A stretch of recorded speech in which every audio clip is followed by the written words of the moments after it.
And welcome, ladies and gentlemen, to the monastery, the open bar of the internet, the world's greatest shit show, and the place where we, the good brothers and sisters of this most holy of temples, seek enlightenment through the drunkest, craziest, and most batshit ways possible.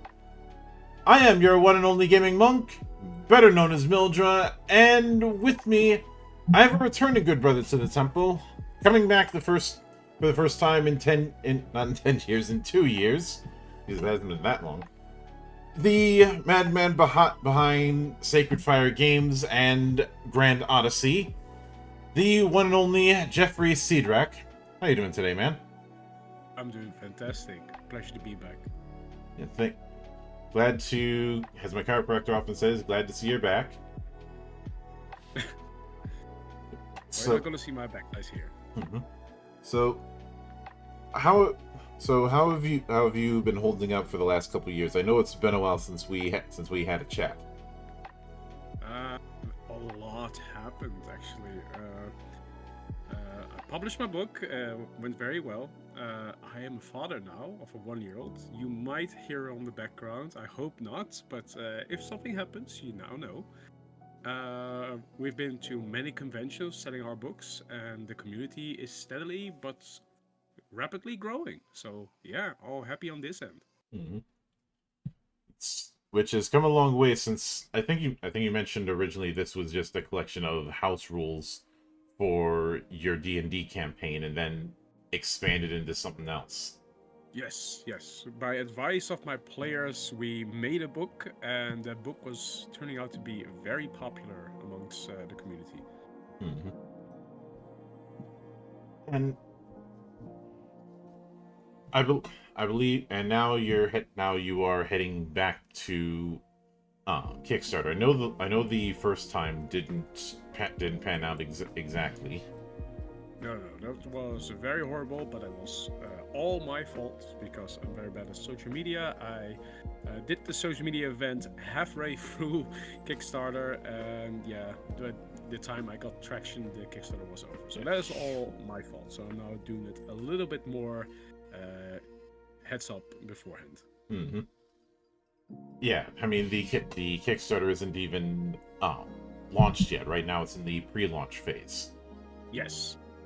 With the advice, because I also spoken to people of Kickstarter, originally I wanted to launch it at the 5th of November, but we're probably going to move it to the end of January. So it's going to be a little bit later. So maybe we're going to come back before that again, if you have me. Mm-hmm.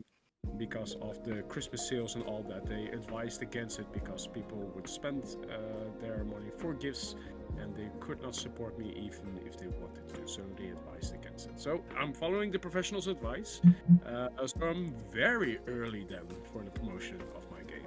Mm-hmm. Yeah, I can certainly get that. Now, I think to catch people up, I realize that Grand Odyssey is doing a grand approach when it comes to fantasy, but what would be some of the media that would be in, say, the Appendix N of Grand Odyssey? If you're not familiar, Appendix N has become the shorthand for a section within a book that details inspirational media, whether it be film, whether it be television, whether it be video games, whether it be books, that kind of thing. Yeah. So from Grand Odyssey, the whole meaning and the whole goal of it is to be customizable, character customization. So if you want to make characters, you can pretty much make anything.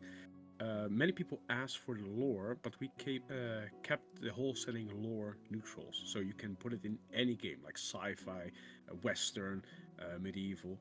But there are snippets of lore of my original home game in it, which is high fantasy medieval. But we kept it as light as possible to have people have the tools in their hands to create the game that they really want to play. If they want to have my lore, I'm going to make a separate lore book for that. And then it's only lore without any mechanics, so you can use it in any game. We want it to be very modular. So anyone can use it at any time without like, oh, this ruling is connected to this mechanic. Now I cannot use it. We want to avoid that. Mm-hmm. And now that the last time that I talked about it, I was admittedly flying semi-blind. Now that I have a proper PDF in front of me, there are some more specific things that I can bring up to discuss. I think one of the early ones that I wanted to pick your brain as to your reasoning as far as how this became a thing is the way you have advantage and disadvantage work. Instead of rolling multiple d20s and taking the higher or lower respectively, you're adding or subtracting d4 rolls. Yes, that is correct. So, first question. And I know this is probably redundant, but I believe advantage and disadvantage can stack. I.e., you can get it from multiple sources. It isn't a case of you either got it or you don't. Correct. So the second part of that would be what prompted the idea to do it in this manner, and using d4s in particular. Well, everything within Grand Odyssey is created with the help of the community by listening the complaints of all kinds of different tabletop role-playing game systems. This is highly sparked by Dungeons and Dragons, as many people want to stack up advantages, bar unable, or if you have an advantage and a disadvantage, but you get an advantage again, they're still cancelled out because that's what it is in the mechanics. And people are just disappointed by it, so they want that difference. So that is something that draw our attention towards it, and has some heavy influence of it. So that's a little bit where the origin is. But you can use it for many other ways and means to get advantages than just like, oh, here's a skill or flanking. Because in the rulings as well of Grand Odyssey, it also says like you can role play and ask your game master to get advantages by it. For an example, if you are an assassin, you can say like, all right, I want to assassinate this person, but I'm going to use the shadows to hide myself. I'm going to use my dark cloak to cover myself, so even if he looks back, he cannot see me. And I'm going to match my footstep with the rhythm of his footstep to get closer. So the game master can say like, those are some very detailed points. I'm going to give you 3 advantages, 1 for each point. But the game master can also flip this by saying like, all right, you just exited a sewer, so your cloak, who's trying to hide you, doesn't get any benefit because he can smell you before he can see you. And for the shadow parts, your paladin friend has a torch, so he's following you with a torch, so there are no shadows and you're pretty much a beacon, but you are matching your footstep very well, so you get 2 disadvantage and 1 advantage. So roll with 1 disadvantage because they cancel each other out. Mm-hmm. So be careful what you ask for. It needs to make sense. It needs to be logical. But if you role play properly, or you cannot role play, but you say like, "Hey, I want to do these things," you're inadvertently role playing, and it's also something that we implemented with this because I had players that are struggling with role play, but with this mechanic now they're role playing like the best of them because they're trying to get those advantages. Mm-hmm. Yeah, I can certainly get that. And in that same vein, speaking of that kind of source material, I do find it interesting the way you have proficiency working, where it does increase rather rapidly early on, and then somewhat taper off. Yes, that is correct. As well as the relationship it has with the 3 tiers of skill proficiency. Yes.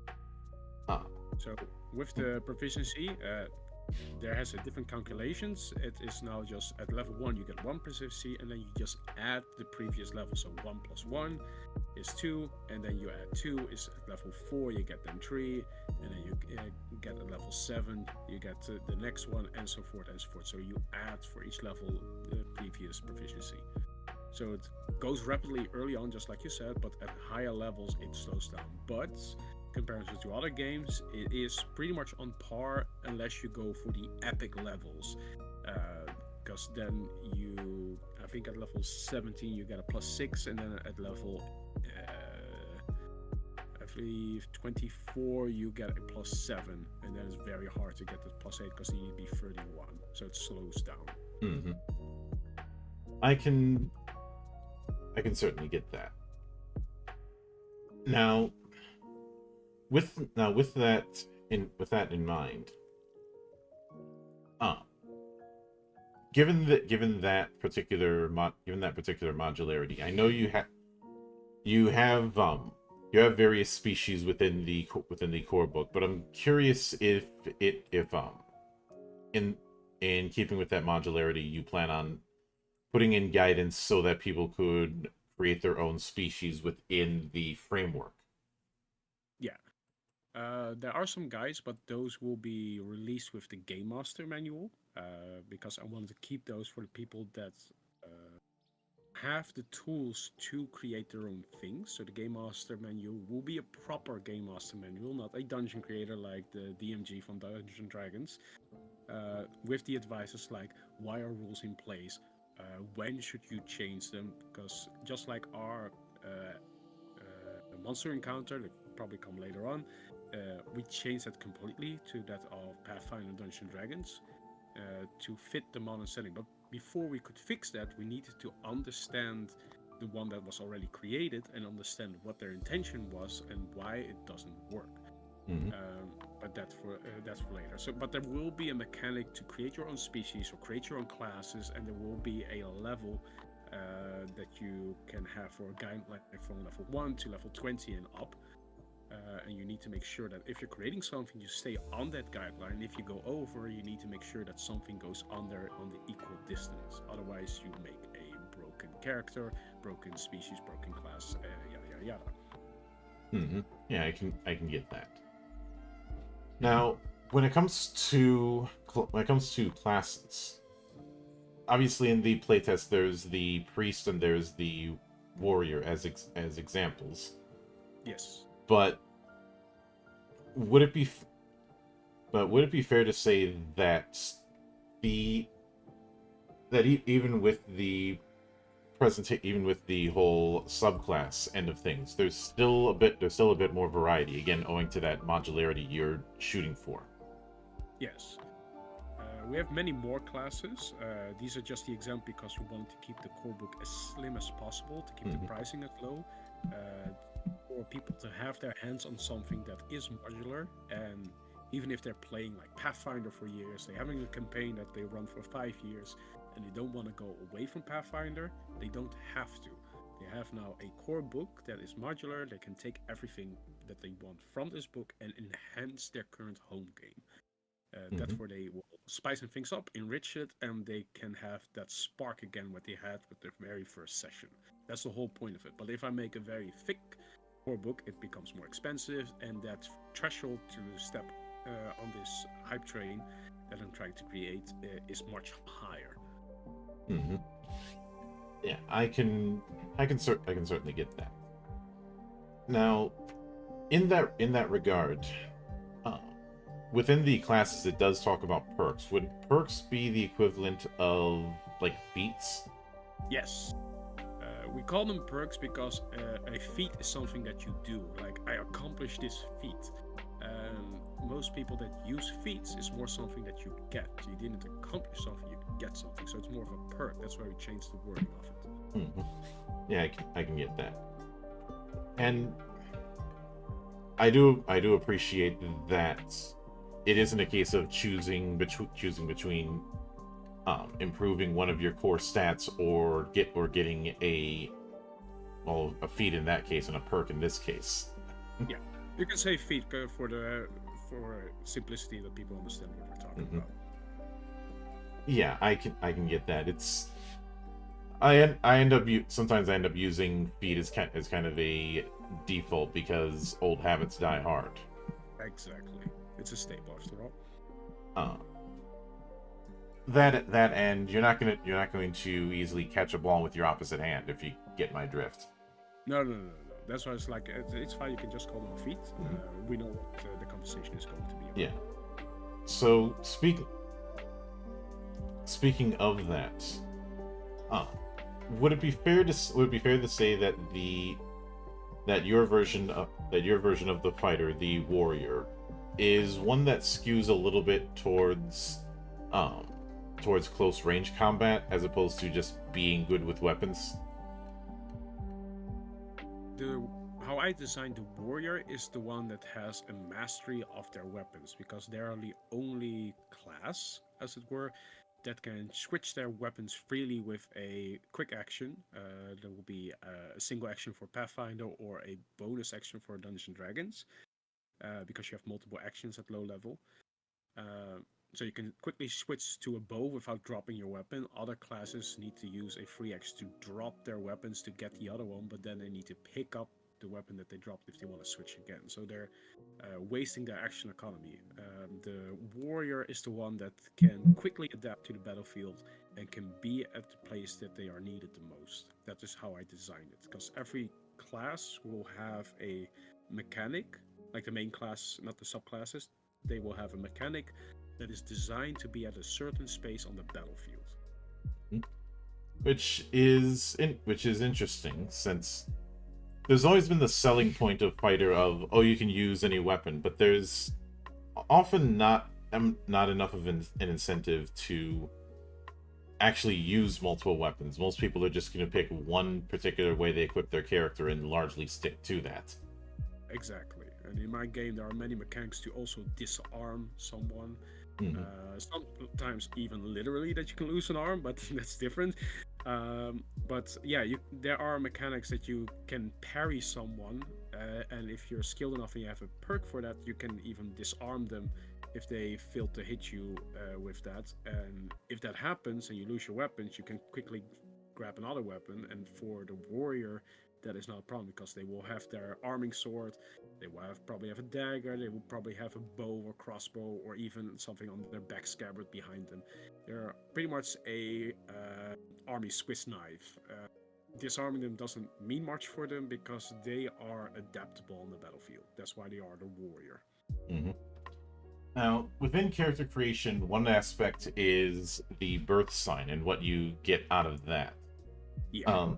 I am curious what prompted that addition. Was it a part of the Nivera setting that you had developed? Was it something that was inspired by say Oblivion or something like that? Where did the idea of bringing that in come from?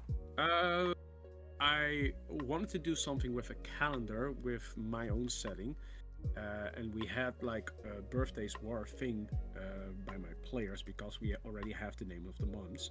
But when we were creating the game, it is very hard to make that. And I did play Skyrim then, and then when I was putting on the skills, and the skills was in the constellation, and it's like, wait a minute, I can use that. And it's like, so I created the constellation for the months that I already had in place, because it pretty much is a one-on-one comparison. So yeah, that was a very easy way to do that. But the only problem is when you're creating a game, it seems so obvious, like use constellations, you already have the month and birthday. But when you're so deep in creating something, even the simple thing just go over your head. And sometimes you need to step back, play a game, and then suddenly you get the inspiration. And so I did with Elder Scrolls. Well, there's a reason why the thing that made Archimedes do what Archimedes is known for doing was such a simple discovery. Yeah. Sounds so stupid and so simple, but even the simplest things got discovered at some point. Yeah. Like gravity.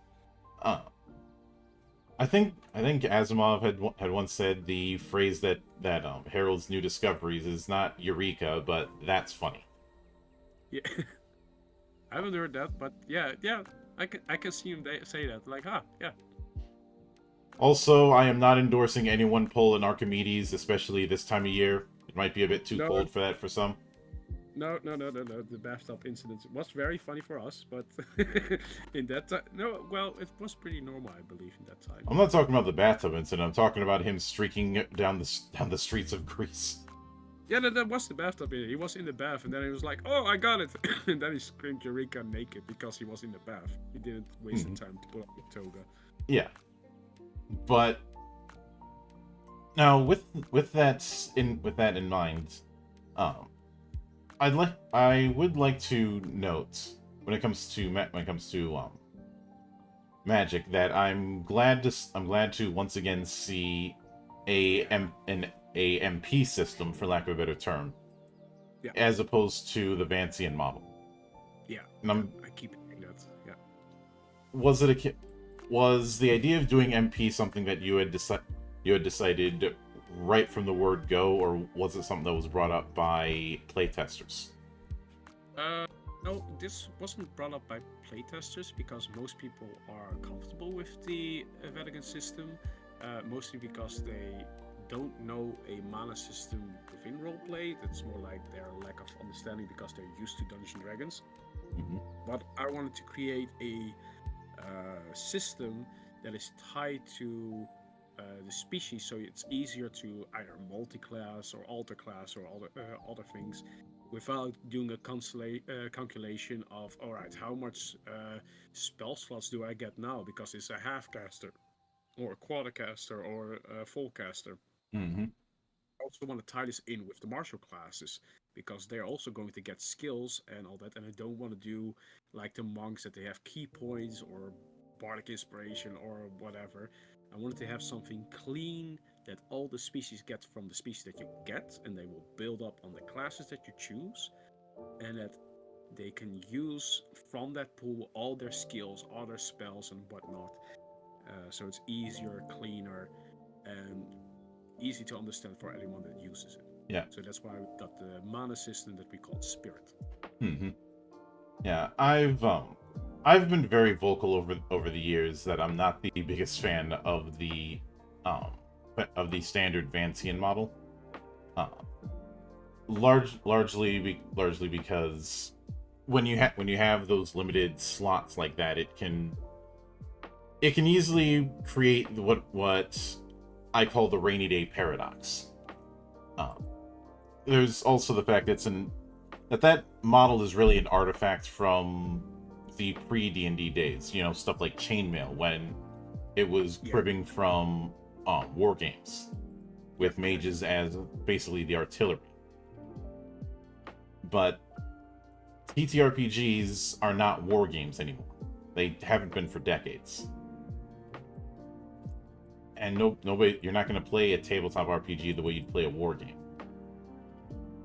There are some instances that you want that as the castle get raided or something, but it's a little bit different. You can also do that narratively and let your players roll certain important events.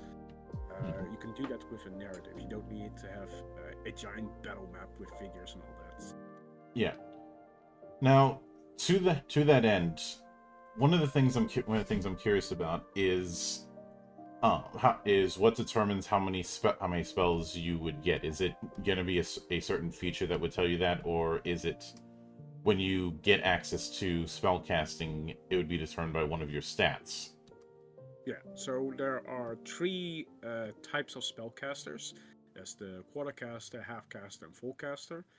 I'm going to do this on the top of my head, so let's see how far I get. So the full-casters will get all their abilities from their main score, which could be intelligence, charisma, or wisdom, depending on the ways of Arcanum. Mm-hmm. I'll go there for a little bit. And then you also get your proficiency added to it, and also the level of your class. So the higher level you get, the more spells you also get. So at early level, you're probably going to have a lot of choices. Sometimes you do, with the core rulebooks, like, hey, I still have a spell left, but I cannot choose a spell. That is fine, because this is also retroactive for later levels, because you can pick and switch them. Half-casters do not get their modifier with it. It's just their proficiency and their level. Mm-hmm. And quartercasters only get their level for spells. And quartercasters are things of like subclasses. So you're already at level 3 when you get that, so you can pick 3 spells. but it gets you get more every time you level up. Yeah. Now it talks about in the book. It talks about about getting new grades, which I guess would be the equivalent of spell levels. Yeah, correct. So is it can and since on the spell list those are separated into different schools, I'm guessing that depending on the class or subclass you pick, that's going to determine what schools, what spheres of magic you will have access to.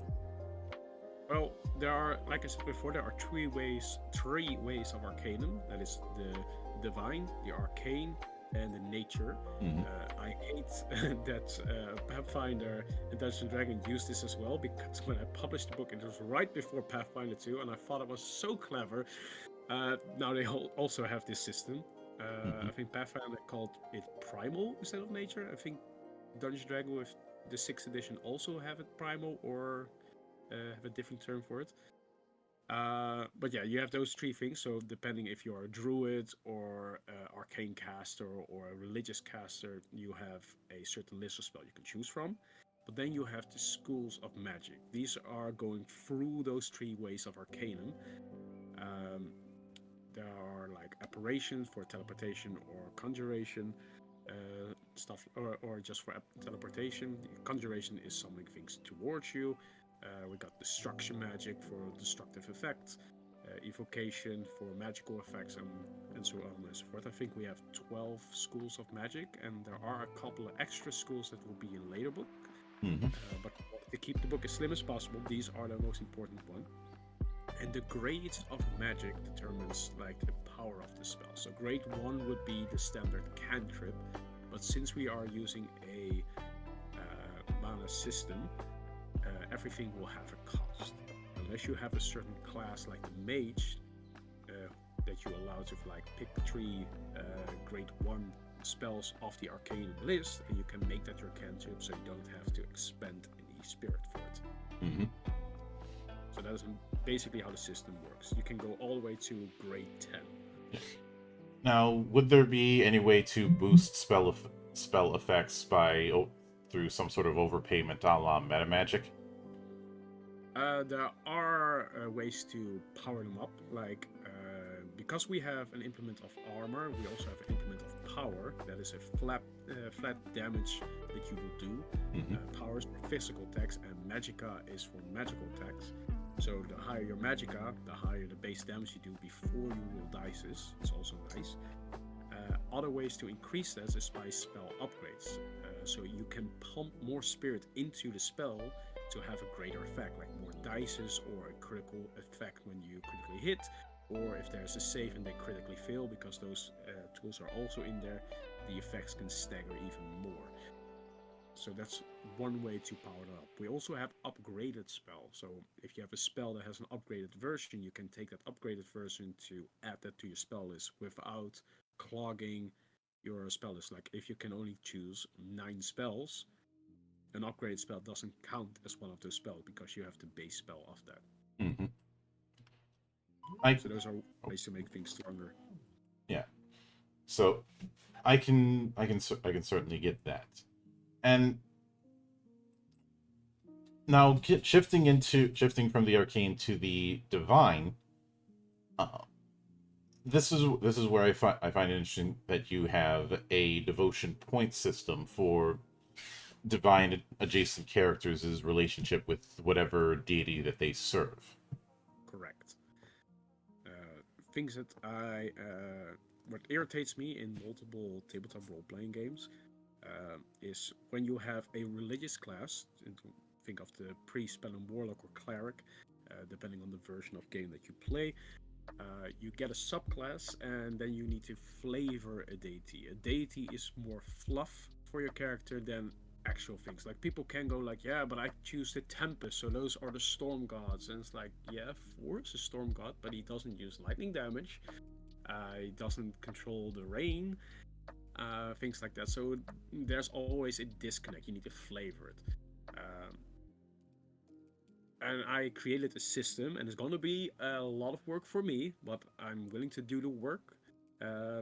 is you choose a deity, any deity at all, and they will give you the subclass power. So it will have a section of like the paladin of 4 will get these powers, the priest of 4 will get these powers, and the warlock of 4 get these powers. Those are level based, so determined on the class level, they get those powers. They also have a devotion system. There's a little segment of what you need to do to get more power, and a section of do not do these things or you'll lose power. And power means like the devotion points. The more devotion points you have, the more abilities you get from the deity. That's devotion section is for all the classes, not only for the religious classes. So you can be a barbarian that follow 4 to be a proud warrior, always on the battlefield, always in the front line, never retreating, that kind of things. And you get more devotion points to do extra damage. So if you're using a bludgeoning weapon like a club or a hammer, not only do you deal bludgeoning damage, but also do thunder damage if you are high enough devotion to 4.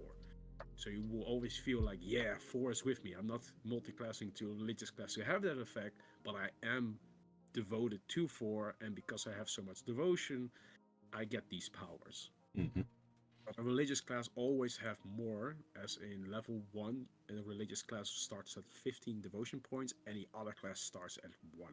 Yeah. If you get to 0, you lose the connection of the deity. Yeah, and if I'm gonna be referencing barbarians and deities, I suppose I should go with Crom instead of Thor. I mean, yeah, they can do that as well. Yeah. Which is, if you know anything about Conan, that's amusing because no one actually prays to Crom. If anything, his name is used like an expletive. Yeah, it's like, Crom. Like more of things don't go the way you want them. Yeah, mostly because well, his approach is you do not want his attention, and if you are praying to him, then you're probably too weak for his help, anyways. Yeah, which is a very fun way to have a deity. Makes it extremely hard on my part to make a devotion system on that, because in the Age of Conan supplements, there isn't much information about Crom unless he of a warrior deity. Other than that, there's pretty much no information as far as I know. I mean, you could make some analogies to him being given the whole proto culture thing that is throughout Howard's work, and the fact that Sumerians are kind of this proto example between Norse and Celtics. Yeah, but then we get to the dangerous category of speculation, and I want to stay true to the sources. So I did it also with other deities. When there's not enough information, I just give them information of flavor text of the deity and don't make a devotion system myself. I leave that to the players themselves if they want the deity. They have the tools that is out there. I want to represent the deities properly. So if there is enough stuff, I will make it. Yeah. Like for Odin, no problem. There's more than enough stuff for that. But like the brothers of Loki, there isn't any information about that. So I will just give the general information, but don't give them devotion system or anything like that because there is not enough information about them. Yeah, and what I find amusing when you mention that lack of flavor, when it comes to a priest and their deity of choice, or that it's doubling down on flavor and not much else. Yes. Warlocks are just as victim of that. If anything, they're an even bigger victim of it. Since the whole idea with a warlock is, for lack of a better term, a deal with the devil to be able to use magical abilities. Right. But there's always this narrative implication that warlocks are looked at side-eyed because of that, or that relationship may force them to do things that they don't want to, but that never actually comes up. Yeah, and with the devotion system, you can actually have a penalty. It's like, hey, he told you that to do, you didn't do it, you're gonna lose 1 devotion point. It's not much, but if that keep happening, you're like, oh fuck, I'm losing power. Maybe I should please my deity a little bit more. Yeah, So now you have a system in place for roleplay. yeah. The oddly enough, the example I give to people when it comes to that warlock patron relationship is Dr. Facilier in Princess and the Frog. There's a lot of stuff that he can do, but he is ultimately answerable to his friends. And if he loses their favor, well, it didn't end well for him in that case. But, A lot of that would tell that they did, yeah. yeah. But something, when it comes to when it comes to equipment, there's I believe you're still using the various degrees of armor. The relationship with armor is a higher armor rating means a heavier penalty when it comes to doing things like dodging.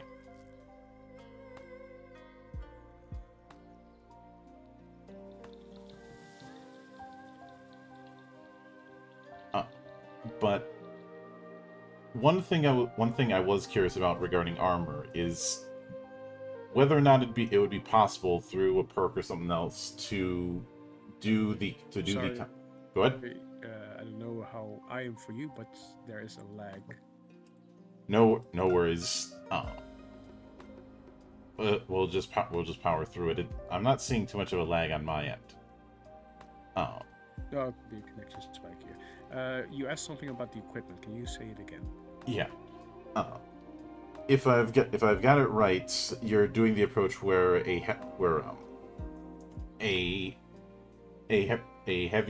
heavier armor is going to grant more of an armor rating, but it's harder for you to dodge in it. So, yes, that's correct. I think one thing I should get into is armor rating is that going to be a kind of soak like damage reduction, or is it chance to hit a la armor class? Armor class in our game, for a flat comparison, is dodge, because that's actually the whole thing that started all of this. Is when I was playing Dungeons and Dragons in 2013, I believe, maybe 14. I played a warrior with full plate armor, and there was a rogue with the same armor class of 18 like me. We both get hit, and we both took the same damage. And it's like, wait, I'm wearing armor. Where is the use of my armor then? Am I wearing paper mache, or what's going on? It's like, no, it is the chance of hitting. And it's like that's a little bit weird. So that's something I changed in my game first. So the flat AC is in our game dodge. That's the meat to hit. So you're trying to evade that. Mm-hmm. Armor or armor rating is the flat damage reduction. So if it's a 12, and you take 13 damage, you only take 1 damage on your hit points. Yeah. If it's less, like they hit 8 and you have 12, they don't do any damage at all, because that's what armor is designed to do. Mm-hmm.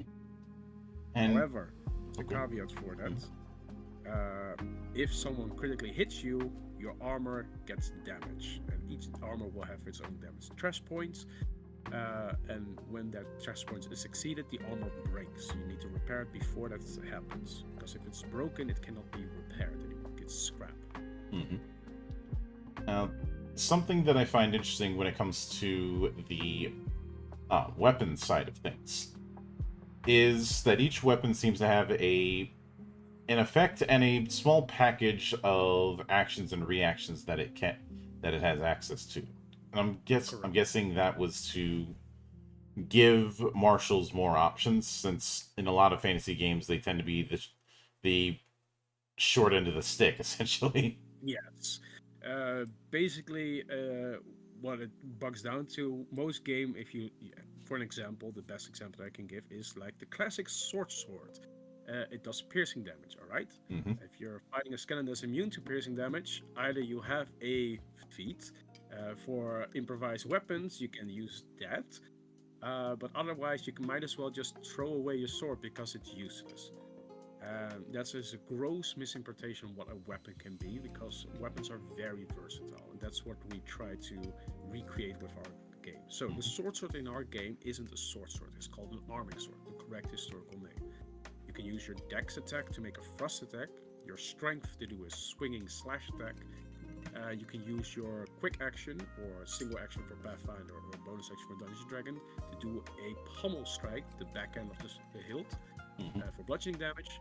And if you get hit by a melee attack, you can use your reaction to parry that attack to make that possible hit to a miss. So, and that's just a weapon. You don't need a skill or anything like that. However, if you're not trained in it, you do have a disadvantage on the to hit.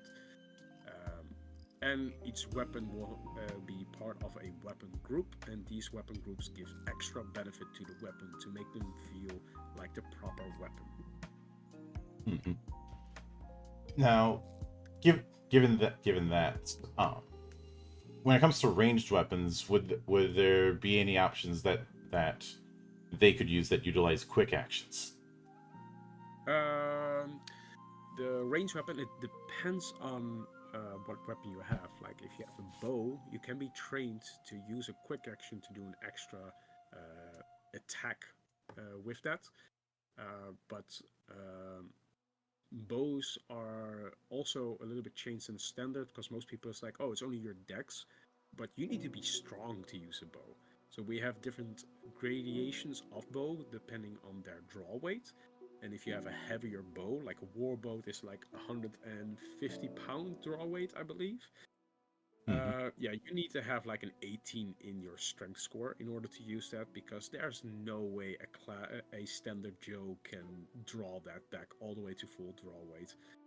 So a 40-pound bow is more reasonable. It is much lighter. It doesn't have as much impact. It doesn't fly as far.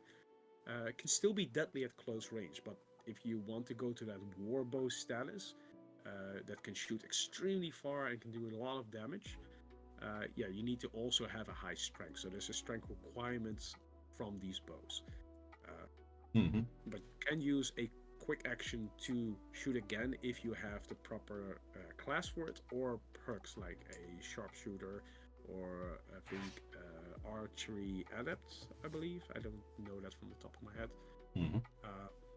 But also this is a physical thing, so if you shoot a bow, you add your power to the damage roll. This is not with loaded weapons, because it doesn't matter how strong you are, you just pull a trigger. So the crossbow have a flat minimum damage of 5, I believe, the hand crossbow, and I think the heavy crossbow has something like 10, I believe. So at early levels, those crossbows are very powerful. At high levels, a very powerful archer can out-damage a crossbow. But then you go to the ballista, so there's always a bigger fish. There's always a bigger fish, and the bigger fish usually is usually eating a smaller fish or running away from an even bigger one. Yeah, exactly. Now, one thing, when it comes to monsters, obviously there's going to be different types all over the place. But in keeping with that modularity, in the full book, do you plan on having a setup so that people could modify or even create their own entries in their particular bestiary for their campaigns? To create your own creatures, just like your own class, and that will be in the Game Master Guide with the same explanation of like you need to understand why these rules are in place, why they are needed to balance things, and I'm not going to repeat that in every book, because then the book will be unnecessarily thick. But in the core book, there will be just the examples of the creatures with a clear explanation what everything means. Because we have created our own matrix for all the beasts, so you can have a proper balanced fight from level 1 all the way to, I believe the highest monster that we created is 29. It's not in the core rulebook. I think the highest in the core rulebook is 15, I believe. Yeah, 15, I believe.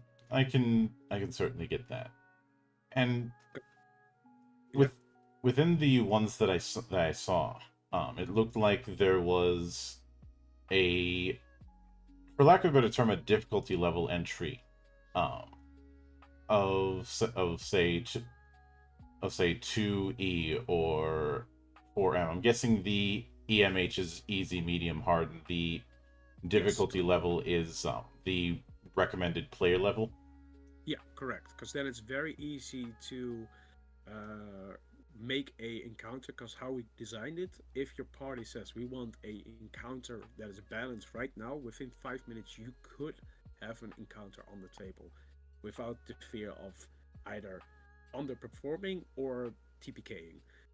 Uh, so that's something that most people struggle with, and it's also like one of the examples that will be in the Game Master Guide. The Dungeons and Dragons and Pathfinder monster encounter list are based on the adventuring day. You need to have 3 deadly encounters before a long rest for the last one to be deadly. That is not a modern tabletop game mechanic that we use. So you have a single adventure, a single encounter in a long rest day. Maybe a follow-up encounter as part of a second wave, but that's pretty much it. So you never get that deadly threshold. You're never going to burn the resources of your party. So that's something that needed to be changed. So there needed to be a new matrix. This matrix of Grand Odyssey is designed for the single encounter per long rest adventuring day. Yeah, which that whole 3 encounters per day thing always struck me as odd, because if you're doing a dungeon crawl, you're probably going to have more encounters than just 3 per day like that. And also, it isn't like it precludes a certain way of doing adventures that not every table is going to have. You don't know how many encounters a table is going to do. They could do a whole meat grinder of encounters. You just don't know that. Yeah. And now you can make an easy dungeon with this system. It's like, I want an easy encounter here, easy encounter here. Here I want 2 medium encounters, and the boss or maybe the henchman before the boss will be a hard encounter to drain as much resources as they can before they go to the deadly boss room. This way you get a easy feels like, all right, these are the difficulties. The easy will just be steamrolled. They probably won't use any resources. The medium, a little bit of a resource. And the hard encounters is like, all right, they're going to drain some resources before they go to the deadly room. And they better be prepared, because it's designed to have at least one character to die. Mm-hmm. I can certainly get that. Now, what would you be shooting for as far as the total page count for the full book? The full book would be 240 pages, so roughly 100 pages extra of what we have now for the core rulebook. Mm-hmm. Yeah, I can get that. And as far as the launch date for the Kickstarter, what are you planning? I'm planning now on the 25th of January to launch the Kickstarter. First it was the 5th of November, but that was heavily advised to not do from the people of Kickstarter as well. So we're now going to do it the 25th of January. So people will have their paychecks again after the expensive holidays. And if they want to support us, they actually can. Because it would suck if people's like, yeah, I want to support him, but I don't have any money anymore. Mm-hmm. So that's the reason why. Yeah, I can get that. And there'll probably be some degree of follow-up once the Kickstarter launches. I'm certain of that. There's a lot to still dig into. Mm-hmm. Yeah. But with that said, I do want to sincerely thank you for taking the time out of your schedule to come all the way to my temple and enjoy the madness that happens around here. Always. It's been a pleasure. And anytime you see fit to return, the door is always open. As I often say around here, drinking is not mandatory, but it is encouraged. And, of course, a sincere thanks goes out to everyone who took the time out of their schedule to come onto the show and enjoy the madness. And there will be plenty more where that came from, as there always is here, on the open bar of the internet. But until then, on behalf of the good brothers present and not present, My name is Mildra. I am your gaming monk. Stay fucking frosty, everybody. Cheers, cheers.